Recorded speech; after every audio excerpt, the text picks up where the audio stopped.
Hi, and welcome to Connected Conversations for Creatives. I'm your host, Jennifer Carr, and today joining me is self-published author and mom, Savanna Loy. Thank you so much for taking the time to just hang out with me today and just have this conversation. Yeah, absolutely. I'm so honored to be here. Thanks for having me. Definitely. We've got a really great conversation ahead of us, but first let's just talk one-on-one here. Tell us about your background, the books you've released, and things that you're currently working on. Ooh, okay. So I have not been asked yet on my podcast about background. That's a tough one. I grew up in a very traumatic home with lots of Okay. trauma, lots of terrible things that happened. I'm grateful it did. It's kind of shaped me to who I was to prepare me for the life that I have today. But I did grow up because of that trauma with no self-worth, Mm. no confidence, I just don't feel like I'm good at anything that I do. And like I spend my entire life trying to help people, and that's where I get my joy. But it makes me self-doubt myself. But when I was little, to try to endure that, I read Boxcar Children, a lot of them, and it kind of just helped me escape and pretend like what was happening wasn't happening. So like they know that there's childhood trauma, but they don't know how severe it is. But it's going to unravel itself coming this fall because of a book I'm going to do. But anyways, so I decided when I was 9 years old that I wanted to do that. I wanted to create things for people to escape. I wanted to be just like the author of the Boxcar Children, and but not feeling good enough and being told you won't do things, kind of played with me. So I kind of just tucked it up and put it in my back pocket. And 25 years later, I had a dream, and I always have crazy dreams. And I worked as a 911 dispatcher at the police department and a hostage negotiator, and I left that job to run a Christian school as the principal. It's the same training. I'm going to tell you that right now. It's a very similar skill set. Like it really Dealing is. with teenagers in a Christian school or any school, I mean, it literally, I'm like looking them up and down going, that was a lie. You didn't do that. Okay, let's do some calming techniques here. So let me talk you off that ledge. So yeah, very similar training. It worked well. But anyways, I would show up to school, and every day for opening assembly, I said, you guys, I had this dream. And I would get so many eye rolls like, oh, here we go. What are you going to say? Because I have very vivid, colorful, crazy dreams. So I woke up one day and I was like, Mom, Jordan, that's my husband, you got to hear about this dream. And my husband said, I'm done. That's enough. Savanna, write a book. You've wanted to do it your whole life. You talk about it. You have all these ideas. Just write a book. And I'm like, I just can't do it. But he aggressively pushed me in a loving way. And so my debut book came out in October, and then I did a children's book in December, and then the sequel to my debut is coming out in just a couple of weeks. So I'm in 2 anthologies this year, and then I hope to have my first of a serial killer series out in the fall. So it's been a crazy ride. Oh, no doubt. I love that your past was kind of an inspiration for you, because a lot of times our past can become such an obstacle for us. We have to really push through some of those issues sometimes, and that's hard, because that means maybe letting go of something or revealing a part of yourself to the world that you may not want to share with anybody else. So I love that you let your past push you forward instead of hold you back. Like that's huge. Thank you. Yeah, I don't talk about it just because, like, if people see me in this, like when people meet me, they would think, oh, cookie cutter, picture perfect, Mhm. life handed to her. It's just, I don't walk around going, hey, I had trouble past. You know what I mean? Or hey, I went through, because I know that in this world, unfortunately, people go through something terrible every day. And a lot of people have it worse than what I had it. Mm. Even though mine was pretty bad, it wasn't as bad as the next person's. And even though all of my trauma came at the hand of my stepfather and my stepbrothers, but what happened to my stepbrothers was 10 times harder than what I went through. So it's like, I just weighed in the balance. I just always told myself growing up that this can't be what there is to life. Like, there has to be something better. Like, I won't be a statistic. I won't let this burn me. I'm going to make something of myself despite this. So I just kind of used it to propel me forward. And I've used it. I don't walk around talking about it, but if I see the opportunity to help somebody because of it, then I'm like, okay, this is why this happened, because I can help so many people because of it. Absolutely. I have that same exact conviction that we have stories for a reason. Like, we are given the story we're given for a reason, because we are meant to share that story with someone, even if it's one person, right? There is somebody out there who needs to hear our story and how we got through it. That was true for our family as well. In a lot of ways, we had we had a massive failed adoption under our belt that it hit hard. And when it hit hard, it impacted us financially, emotionally, spiritually, like all the things. And I didn't think I would ever recover from it. But it became one of those situations where our story was able to reach out to another family who was in the same process, in the same country, facing similar things. And when they came back stateside, we were able to connect with them, and they faced a massive loss after an adoption with one of their biological children. And like, we were able to make that connection with them because we had a story inside of us, that loss and that kind of thing. So yeah, you're given your story for a reason. And I won't say that it's selfish not to share, but at the same time, if you know it can help somebody, I mean, good for you. That's fantastic. I'm glad that you found that courage to share it. Thank you. Definitely. So you're self-published? Yeah. Yeah. Well, yes. And it's hybrid, but okay. So Okay. I use a company that just does all your services up front for you. You pay everything up front, but you keep all the royalties, you keep everything. It's not traditional. So I got very overwhelmed trying to find all the peoples. There's so much. Being a reader, somebody called me out for saying this once before on a podcast, but being a reader doesn't prepare you to be an author, in the sense that there's so many things I had no idea about as far as publishing goes. Mm-hmm. It helps you like tell stories and things like that if you're an avid reader, but like this side of it, this author side, I had no idea. I didn't think it was just sit behind a computer, write a story. I knew it was hard work. That's not what I'm saying, but there's so many steps, conversions, ISBN, all these different ASIN, all of these things. And I'll be honest, because of my lack of confidence, when I started looking at doing it, you got to hire this person, editor. I can't self-edit. I don't edit any of my stuff. I send it to somebody raw. Like, I can't, because of my doubt. If I try to read my stuff, I'll go, it's not good enough, and I'll just hit delete, and it will never get out there. So hiring everybody. So I started making spreadsheets of everybody, and I got very overwhelmed. And I told my husband, I don't think I can do this. There's too many steps, and I don't understand what half of these things mean. So I found a company who just does it all for you. You pay one-time fee up front, and they do everything through the process. And then she also offers trainings each month. And I'm like, that's what I need. I need training on how to be a better author. So, and she does like monthly meetups with you on the computer, like to walk you through the process so you're not getting overwhelmed. So she kind of like handholds you through the process. So instead of paying everybody individually as the steps came, you just pay everything up front and then go through the process. Nice. I've heard a lot about hybrid publishing, and it's not something that that there's a lot of talk about, right? Because there's you're either self-published or you're traditionally published, and like there's not a lot of option in between. So that is very intriguing to kind of hear that from somebody who's been through it, because I have heard of hybrid publishing, but I've not looked into it enough. So is it something that you would say, yeah? Well, okay. So I would say be careful, because when I was looking into it, I was saying, like, you query agents, that's what you do. And I did that for 102 rejections. So, and then it was like, okay, self-publish, that's the only other option. So I did a training on publishing. I did a training course on how to self-publish successfully. And they mentioned hybrid publishing. Well, I always get a lot of feedback. Oh, that's vanity. They're just taking your money. You're not getting product. So that was concerning. So when I met this specific company, I used Global Book Publishing.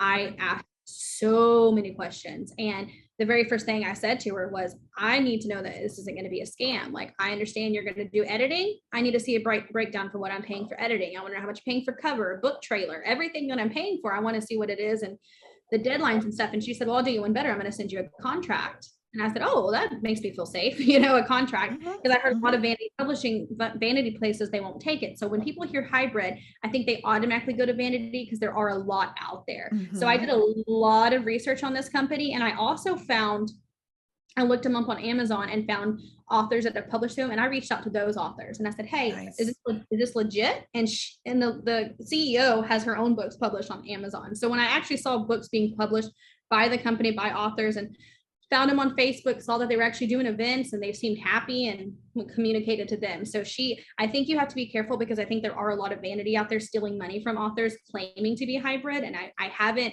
when I was searching for hybrid, I didn't find a lot that seemed trustworthy, but this one's good.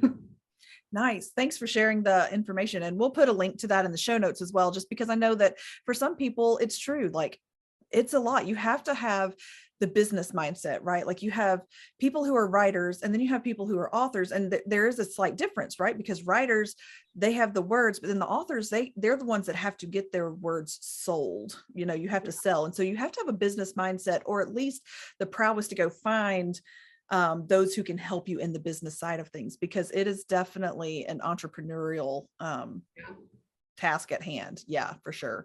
That's the one thing I like about the CEO. She said she's trying to make me an authorpreneur. She doesn't want An me to just write. entrepreneur. Yeah, she wants me to make money in my sleep, is what she said. But a lot of them, like even like going on sites that people use that I know that they use, like Fiverr and things like that. I was reading so many stories from people going, I gave them $600 for a cover. I still don't have my cover. It's been 6 months, or I got my cover and it looks like child art. And I'm like, I don't want that. I want to put out professional product from the beginning. So I just wanted to feel safe in the process. And I knew I needed a guide.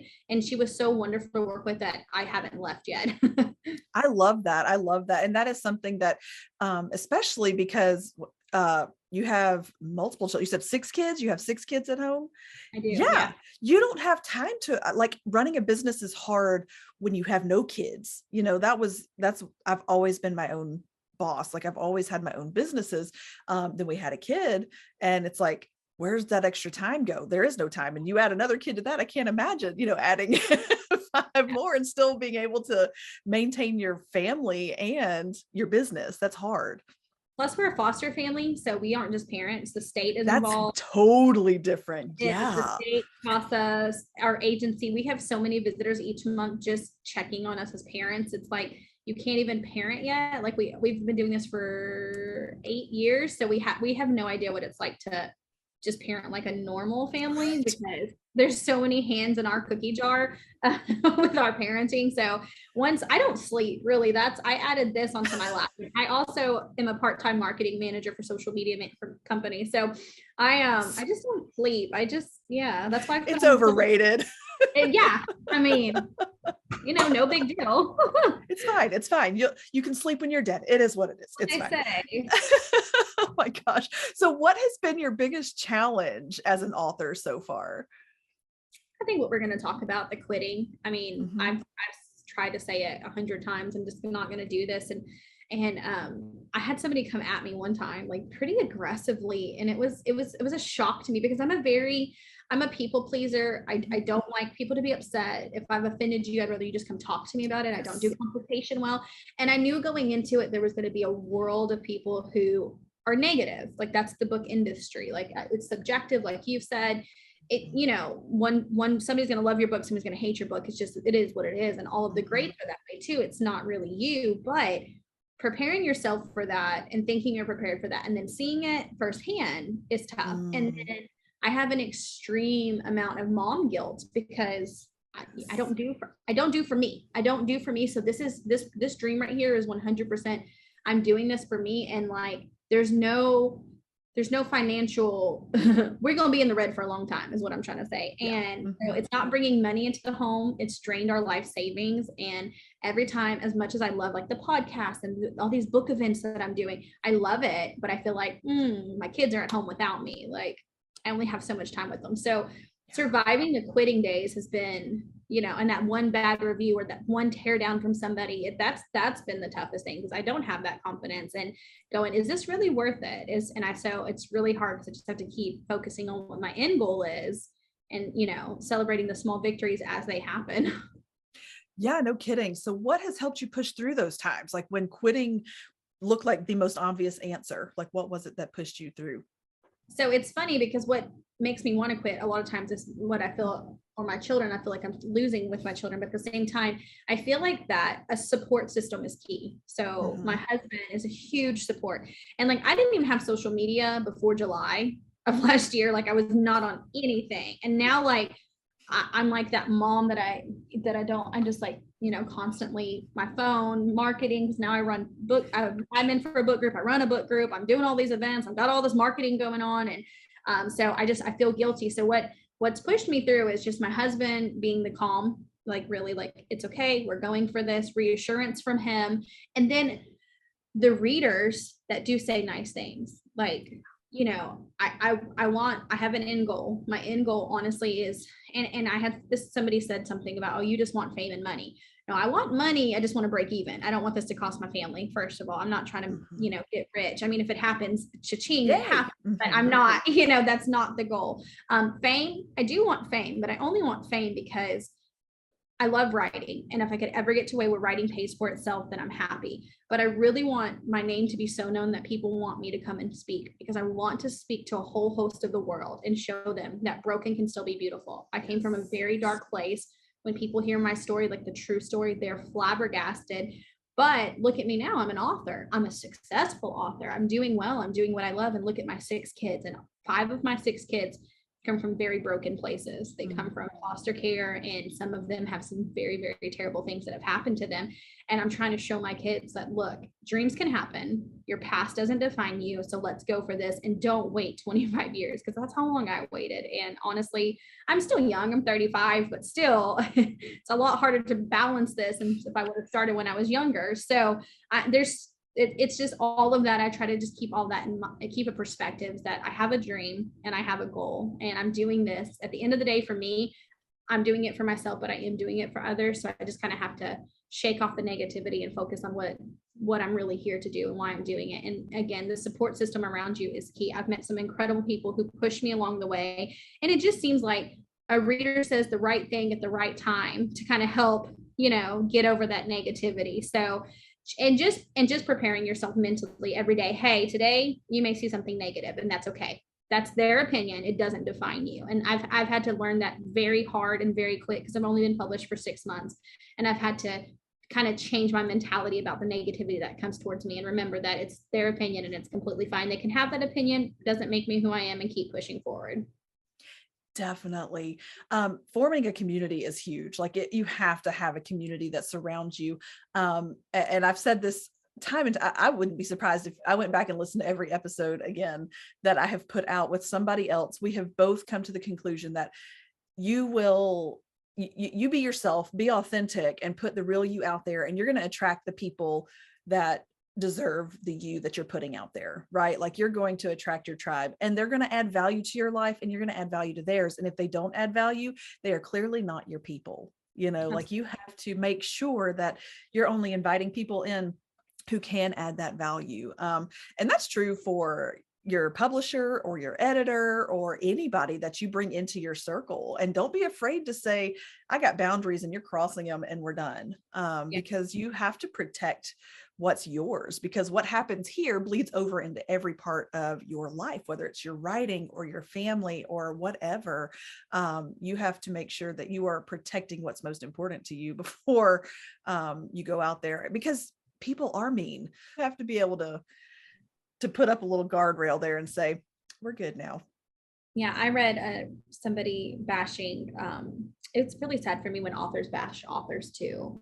And I will say, and I don't mean this in a disrespectful way, but KDP has made it possible for anybody to be an author. And you don't have to write well. And that's why this industry is, I think, more tough now than it was maybe 15 years ago, because when you went the traditional way, it was being vetted, your work was being vetted. But I mean, anybody can publish. And when I started out at first, I thought, oh, I'll just do author swaps with people. Like, hey, you're new, I'm new. Let's buy each other's book and give each other a review. That was the mistake. In the kindest way possible, that was a mistake, because I had a book that was given to me and I gave them my parameters, what I'm comfortable reading, what I'm not comfortable reading, et cetera, et cetera. They did not stick to those parameters. That was not true. I think they just wanted to sell for me and hope that I would do a review. And then the writing was it was tough to get through. I was just like, if I endorse this, people may question me as a writer. And so the industry became so much more tougher. But I saw somebody saying, if you're an author and you don't have thick skin, get out of the industry, you're stupid. And I'm like, okay, I don't have thick skin, but I can balance it and I can work through it. But I understand what they were saying. Like, it's a tough industry, and you have to put on those steel toe boots, because you're going to get stepped on every day. I mean, I literally got like, I don't know, like a 5-star review where they were saying my book was like a modern day 1984 by George Orwell, but in the most unique way. And I was like, wow, I've never read 1984, but the story, like, like it's well known. Like, so that for me was a huge compliment. And then literally like an hour later, somebody was like, oh, I couldn't get through the first 3 chapters. I DNF'd that. I'm like, oh, okay. That was my first DNF. That was the only person that I've seen said that, but it was like, man, that came on the tail end of what I thought was like, best compliment ever. And it was like, okay, Now we're humble. that's the writing industry, ladies and gentlemen. It is. And you know what? Like, and that's the thing, because there are some books that everybody raves about them and I read them and I'm like, ooh, well, that was not for me. You know, we'll just leave it. It was not for me. I had somebody give me a 3-star review because they didn't realize it was a Christian suspense, romantic suspense. And I was like, it's pretty obvious. Like, it's pretty clear. That's what it is.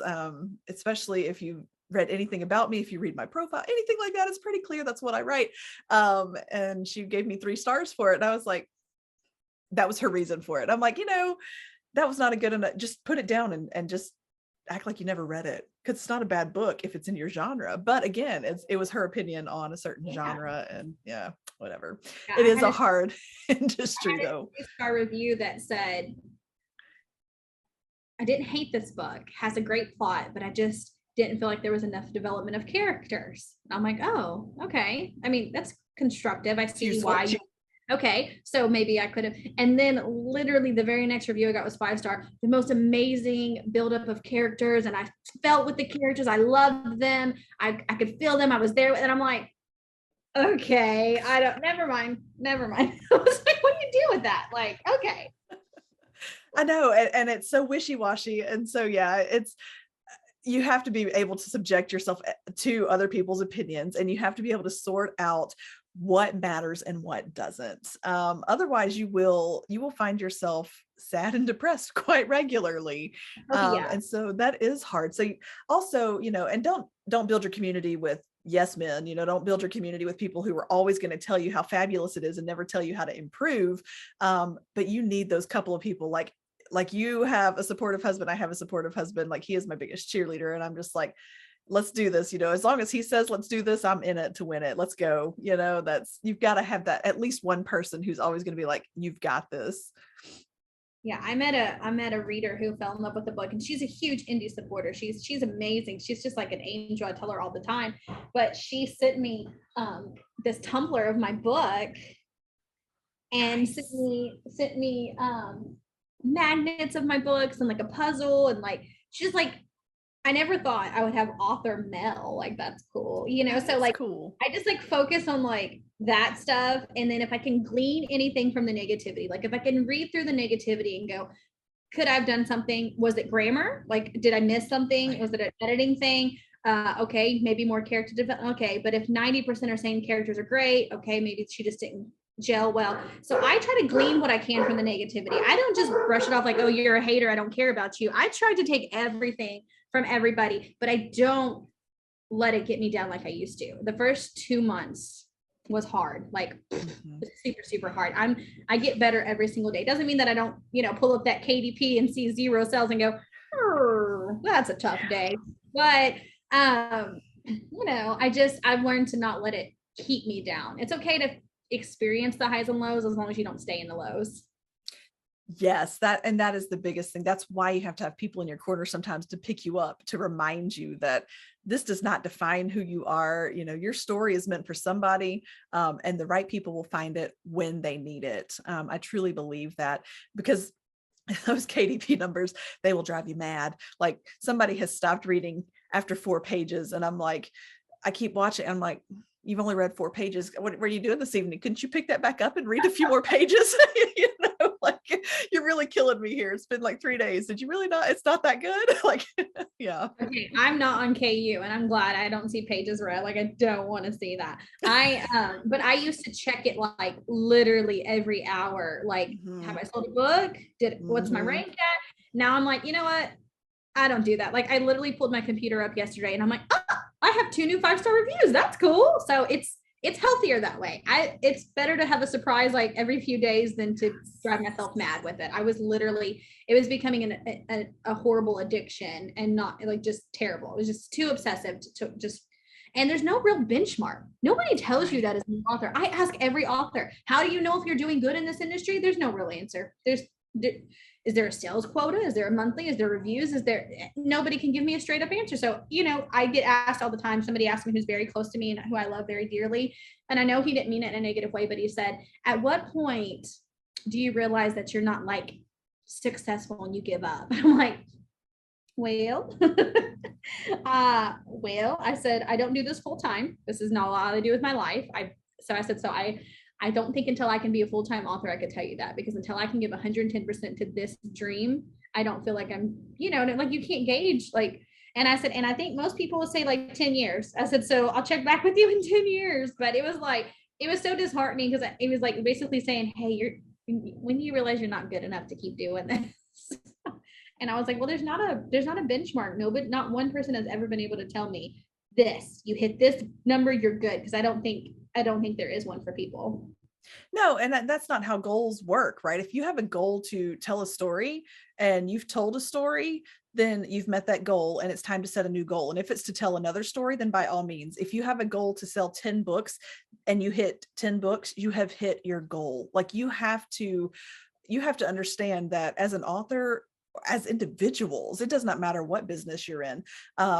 People set goals because they have desires, they have passions. So you set that goal, you work towards that goal, and if you've hit it, you're successful. Nobody gets to tell you what your level of success is based on what they think you should have achieved. If you have met your goal, you are successful. Yeah, 100%. I had one person I told I would love to hit 1,000 copies sold by my 1-year mark. And they told me, that's too lofty. No, that's not a good goal for a new author to have. I'm like, oh, okay. Well, I don't know what to tell you then. I don't, I'm like, hey. Do not let anybody, and this is not, I'm not just saying this for you, but nobody is allowed to set a goal for you. Like that is unrealistic for somebody else to be setting goals for you. You set your own goals. You work at whatever pace it takes to meet that goal. If you fall short, okay. But if you know that you've done everything in your power to get as close to that goal as you can, even if it's not succeeded, like I would count that as success, because you know that you have put in the effort, you have put in the work, and you've done what you were able to do. If it's something that's going to suck your soul dry, if it's something that's going to require all of your time and attention, it's probably not a worthwhile goal anyway. But I don't think that's a terrible goal at all, especially if you can break it down and say, okay, I know that I could make really good sales in March during spring break. I know that I can make really good sales in May when everybody's headed for the beach, whatever. Focus on those, drive towards it, and let that be. I don't know. I can't believe somebody would have the gall to say that you can't do that. I think again, they were trying to be like encouraging, like give me advice. They're an author too and have several books out. And so I honestly don't think that most of the people, I don't really think, I do know there is a host of people out there who like to be mean to people, like trolls, they just like to be spiteful and hateful. They that's something they enjoy in life. But I feel like a lot of people, they're just trying to give me like, good sound advice. And I just, a lot of times I go, did you hear what you just said? Like run it through a couple of times before you say what you're going to say. So I think she was trying to be helpful. I think she was afraid that I would be disappointed if I didn't hit that. And she was just saying, that's too big of a goal. You shouldn't do that. You're a brand new author. That's not going to happen for you. And so I was like, oh, okay, well then I don't, but that's, I have that number in my head and I really want to hit that. And I'm at 760 online orders now. So I feel like between now and October, it's attainable. It's maybe very attainable. It is absolutely attainable. And I think a lot of times people they give that advice based on their own experience, but I'm sorry, your experience and mine are two totally different things, totally. So let's just cheer each other on and be happy for each other and be like, that's the goal you want to set. Then you just check in with me every day and let's celebrate together every time you've made a sale. You know what I mean? Every time I see somebody do somebody good, like there's a guy who has a book that's very dystopian right now. And so people would view him as my competitor, if you will, because we both have a unique dystopian and we've both been said, oh, y'all have unique dystopians. And he just made #1 in his category on Amazon, and he's coined as his horror, not dystopian. So, but anyways, he made #1 in his category. He's like 4,000 in the Kindle store, which is huge. Like that's crazy. And I told him, congratulations, I'm so happy for you, man. And he's like, I can't. Yes. I said, I was celebrating my 50,000 in the Kindle store, but I'm happy because I'm happy for anybody who has success in life. Like, I'm not bitter about it. Like, I want everybody to do well, for what they're trying to do. And that's not just books. Like, in generally, I want the world to be happy, you know what I mean? Like, and successful. Especially if they're putting in the work, right? If they are putting in the effort, and the grind that it takes to get to that point, like, let's celebrate it. Now, if you're going to cheat your way to the top, I'm sorry, I'm not going to cheer you on. I do have my limits. That is true. But I have met a really lot of cool authors who are, and I love that you use that word, because me and my marketing boss talk about all the time. It is a grind. Like, that's the appropriate word for this. Like, it is a daily grind. Like, It is. and it's tough. You wouldn't think, like, there's always the memes, like, what I think I look like I do, what people think that I do. And I think that people just expect that we just sit around and play on our phones all day, but it is very strategic, trying to the right post at the right time and say the right thing and not come off a certain way and put your book out there and spend the money and what's a good deal, where are you going to get ripped off. I mean, there's so much, and I'm barely scratching the surface of this. Like, I call myself a small potato all the time because I'm so new. I'm such a small potato. I don't know what I'm doing. And like, I'm doing an anthology for the first time, and all these experienced authors keep like throwing out all these acronyms and saying things, and I'm just over here like, I don't know what any of that means. Need to Google that. Like, literally, like, not even really book terms too. Somebody's like, well, Savvy, you could have your PA do that. And I was like, a PA? And they're like, they're like your personal assistant. I said, oh yeah, I don't have one of those guys. And they're like, oh really? I said, unless I can pay them in Oreos, I am my own personal assistant. So, but anyways, just throwing out things. And so I'm just like, whoa, I have no idea how much there still is to learn in this industry. So it's exhausting. I mean, it's exciting too. It's exciting and exhausting. It's both the X words. It is. It's a good place to be if you are passionate about telling stories, if you are passionate about growing an audience, if you're passionate about bringing together a community based on similar love for reading, and writing and those kinds of things. Like, but you have to want it. Statistics, they are not really great for authors, because I think it's, like 1 in 1,000 will actually publish a book, and then after that, it goes even lower, the number of people who publish a second book, and even lower for the next book. And so, yeah, technically it is a big sea, and you can feel like a little fish in it. But if you keep doing it, you're eventually going to be the big fish, because people fall away after a certain amount of time anyway. Yeah.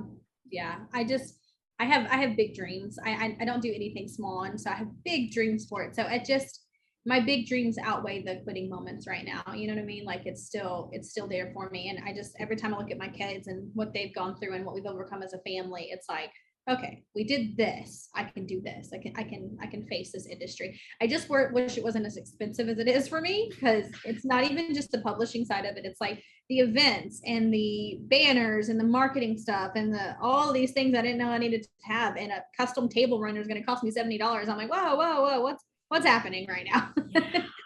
So expensive. It is so expensive. It is that. And I tell you, the first time I got the contract from my first editor, I was like, oh, okay. Yeah. It's like, you take installment payments, right? And I mean, like, it was a good 9-month process, and I was glad we had those 9 months together, because it took all 9 months for me to be like, I can pay you now. Like, but she took my work from here to here, and it's not a relationship that I would trade for the world. Like, she did it for me. Now, granted, I found a slightly less expensive editor the second time around, who may happen to be my sister, who was amazing, and I finally convinced her it was a good idea to work with me. And so there's a friends and family discount there. But yeah, but it's still, I mean, it's still an investment. You have to be willing to invest, and it's not just time, but it's also money and energy. Yeah. And it depends on where you want to be. Like, I have a great author friend, great dear friend that I've met through this process. And I mean, like, such a good friend. She's like, bring your family to the farm kind of friend. And, she's like, I just want books out there. Like, if I'm not a big author, okay, I just want books out there. And so she has a minimum she'll spend, you know what I mean? And she's fine for hitting a certain bracket and stuff. So it just depends on where you want to take your author, you're authoring, where you want to, how big you want to go. And like for me too, I know this sounds so weird, but I see a lot of authors in my book group who they, didn't want to spend a lot of money in the beginning. So just threw stuff together, didn't hire a great editor, but they did some editing and they put it out there, but then they blew up and now they're coming back and doing recovers and all of this and all of that. I don't want to have to do it again. I just don't. I would like to just have a good product in the beginning and like, don't touch it. It's good. You've got the OG cover. We're good. We don't need to do every one. Like I'm good with it. So I invest a little bit more up front, but it is a lot of money, but I really want to, a great product that first class. And that's, if I had to go against a big name right now, my book could stand against a big name as far as editing and all that kind of stuff. You know what I mean? So that it's just a lot. I had no idea going into it. I'm glad I went the way that I did though, because it was like your editor lets you do installments. My editor like sues me to handheld me through okay, today, this is what we're going to do. Here's your schedule. You're going to do this and you're going to accomplish this. And here's the training that's going to help you do it. And that was very much, it helped ease me into an industry that I wasn't prepared for. I'm gonna tell you that right now. Yes. So, for all the listeners out there, that if your goal is to go from writer to author, like you need to be prepared to invest in the business, because it is a business and you have to be willing to put in the time to grow your business. It is very helpful to take maybe some entrepreneurial courses, some trainings that will help you start a business, some how to do your ads, how to, find the right people to help you through this business, and do your research and do it thoroughly. Because you have to develop a strategic marketing plan. I'll tell you what, that is one thing that I did not do on round one. I did not have a good marketing plan in place. And the people who do the marketing up front, there's a reason that marketing and advertising is such a big business. It's because it works and people keep doing it. So that's another side of the coin. Like, what do you do for marketing? Did you have a marketing plan going into things? To an extent, we did a pre-order in July 1st, I believe, and it was coming out in October. So I did a lot of training on marketing. And so I literally joined every book group that I could think of on Facebook that fit my niche. I ran an Amazon ad, which I have not really seen a lot of success from my Amazon ads. So I'm not probably going to invest in them anymore because it's just money that I feel like I'm not even recouping at this point. But so I honestly, I stalked the book groups because I was actually refreshed to see how many people still love to read. Like, it is a community. So I got on all the things that you can get on. I got on the LinkedIn and the TikTok and everything that you can get on, I got on.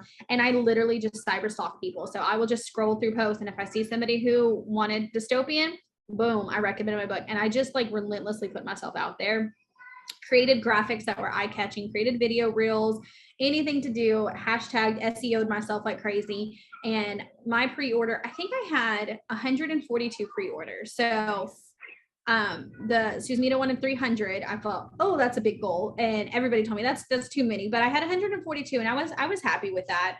As a start, in October, it looked nice when all of a sudden overnight you had 142 orders. That was pretty cool. But it's like you said, it's a daily grind. And I do notice every day that I get on a book group, I now try to balance it. Like, I give myself, okay, I'm going to give myself 1 hour and I'm going to find 10 people to recommend my book to. And that's it. Because before I would spend so much time into the night, just frantically trying. But on the days that I don't do it at all, like I didn't do it at all yesterday, didn't even look on a group to mention my book, didn't post about myself, didn't post. And I don't just post about my book. Like, I post about me. I want people to know who I am. And a lot of times I've had people who like resonated with me, so they want to check out what I wrote. You're a cool person. Let me see what you wrote. Let me see what you have going on. But the days that I don't post and the days that I don't find somebody to recommend my book to, I have 0 sales. The days that I do it for at least an hour, I have at least 1 or 2 sales. So it's, it's slow sand in the time capsule, but it's still forward progress. Definitely. And you will find once people are attached to you and your work, they come back for subsequent work, the books that you put out or the bonuses that you put out or resources that you put out, whatever it is. Like, once you've made that connection, they typically become an audience for life, a reader for life. They're attached to you, therefore they're attached to your work. Yeah, the difference. So when Reset came out and I didn't have any following, I did it as a 99-cent pre-order and I had 142 and not, well, I didn't make 99 cents, but that many, 140 people said, I'll throw $1 at you to see, you know what I mean? And I don't know if there's a good chance that 90% of the people who bought my book is still sitting on their TBR. Let's just be real. Like that's also the author life, which is why reviews are so hard to get because a lot of people don't get to it. But when I did Reborn came out, which is coming out, I did a pre-order and I did a bundle and it's pre-order at the full price, $20 for the book. And I did $10 for Reset as a special. And I have right now, between both books that people have bought as the pre-order, I think 62 that I'm going to be signing and sending out as soon as, so 62, like 45 of those are Reborn at $20, a big difference than 100 people at, 30 cents that I got off. So it has created a following and it has created people who were like, you know what, I loved it. Let me get the second one. So that's been really, really great to see people continue because that's what you want. You want to write one and you want them to want to read the next one. So it's like, okay, yay, at least 62 people wanted to continue with me. That's great. And then that's not even counting the new ones that you will pull in eventually and that's, it takes years for your first book to go big usually. I mean, unless you have a huge publishing house behind you, it takes years because you have to get your own name out there. And who am I but some girl in rural Alabama, that I don't have a huge audience here where I am. Reading is not, I mean, people read, but it's not their favorite pastime. So I have to move outside of my area. I have a city of 100,000 and the lady who did the first author that I ever did said she wanted to do one in my city one time and she did, and they had nobody come. And I live in a city of 100,000 people. Nobody came to a book event. So it's not easy. It is not easy to market. And I do know that there is no sleep in marketing. You sleep and you've been forgotten about. You have to stay relevant and you have to continue posting, and consistency is key to marketing. Now I do marketing for a company, and yeah, that was crazy. It's the company that I hired to help me in the beginning to tell me what to do for marketing. And I fired her and she hired me. So she taught me everything she knew. So I didn't need her anymore. I work for Crier and Co. And so now we take on clients and I do marketing now. And it just literally, I look at the analytics, you can't stop. Like you just can't. The world is so fast moving and technology is so there. You have to stay relevant. And the only way to do that is to not stop. And so it is like I said, it's a grind. Like you said, it's a grind. It is. And so that means you need to go into it with a plan. And I have found that having a plan on the front end, it keeps you from hitting those brick walls that make you go, I can't do this anymore. Like I am done. I'm tired. I'm burned out. That I have done network marketing for years. Like I have been in network marketing for probably 10 years, with not books. I have never marketed books before. And it's a different ball game. Like you kind of have to find your niche, right? Like that's a totally different, racehorse that you've got to mount. But that I would suggest that network marketing courses and training and stuff like that would be a really good place to start, if you've never done this kind of marketing before, because you don't necessarily need to go get a degree in marketing. If you have one, then you should definitely have an advantage over some of us. But network marketing is, because this is what authorship is. It's building a network of people, a community of resources, that kind of thing, that's the whole point of this platform here, is that we can connect with one another. And I can say, hey, here's an author who not only does she have books that you should read, but she does marketing, like we now have that connection, and I can now connect you with other people and vice versa. And so you have to build a network. You have to have a community. You need to build your toolbox full of these resources that hopefully we're making easily available to you. Yeah, absolutely. Yeah, that's one thing. And I understand, like when you hit a certain status as an author, like you're busy, but I also know, and I don't mean this in a negative way, but I also know if I hit a certain status as an author, some of the things that I'm doing, I wouldn't be doing anymore. You know what I mean? Like people would be doing some of the things that I'm doing. And so one thing that I've challenged myself is that if I ever can get to that status, like I want to be open to little authors coming up, and I've reached out to, and I won't say names, authors that are very close to me. I'm talking 45 minutes for me that are huge authors that I know could carve out 45 minutes for lunch. You know what I mean? And it's just crickets. Like I haven't even had their PR person respond back and say, I'm so sorry, she can't do that. She's too busy. You know what I mean? Like just don't even respond back. And I want to make, like you said, myself available. Like I try to respond to every reader, every email, every message right now. And I don't ever want to get so big that I can't do that, because that's the part that I enjoy that's getting me through these small moments. You know what I mean? So I want to be that source for people if I ever was big. So when there is a new author coming up, be like, hey, let me Zoom with you real quick. Let me give you an hour of my day and tell you it's going to be okay and how I got through. I want to be able to do that for people if I ever hit that status.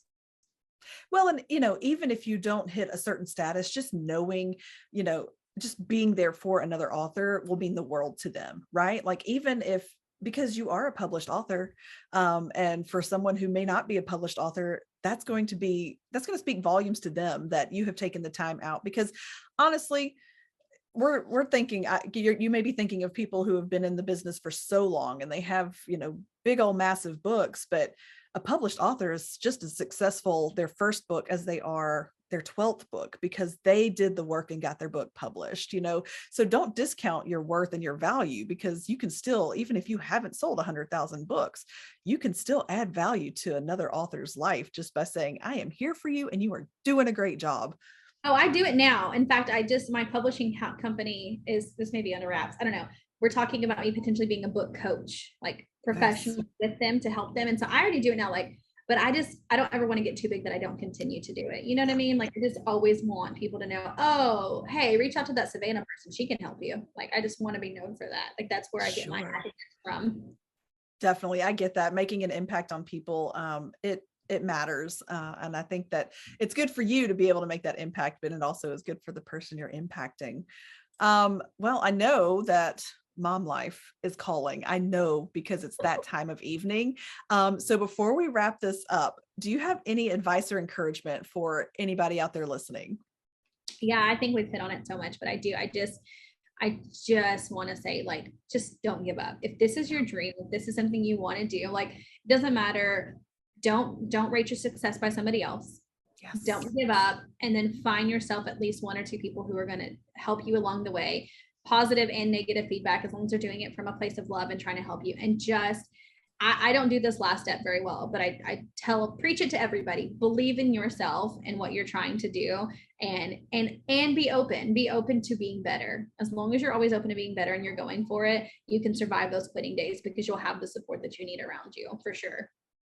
Definitely. Thank you so much, Savanna, just for being here. Like, I'm so grateful we had this opportunity to sit down and just connect. And I cannot wait to see where you land in this big, wild process.